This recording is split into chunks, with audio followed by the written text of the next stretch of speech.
দল, পৌর যুব দল, স্বেচ্ছাসেবক দল, ছাত্র দলের নেতৃবৃন্দ, সবাই আমার ব্যক্তিগত পক্ষ থেকে, বাংলাদেশ জাতীয়তাবাদী যুব দলের পক্ষ থেকে সংগ্রামী সালাম গ্রহণ করুন। আসসালামু আলাইকুম।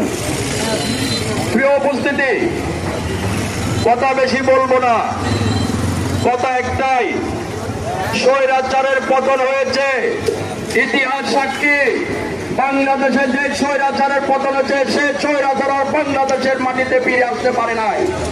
প্রিয় উপস্থিতি, আমি সেনবাগ থানার ভারপ্রাপ্ত কর্মকর্তাকে উদার্ত আহ্বান জানাবো, সারা সেনবাগের মানুষ ছাত্রলীগ যুবলীগের অস্ত্রের চন্দ্রানীতে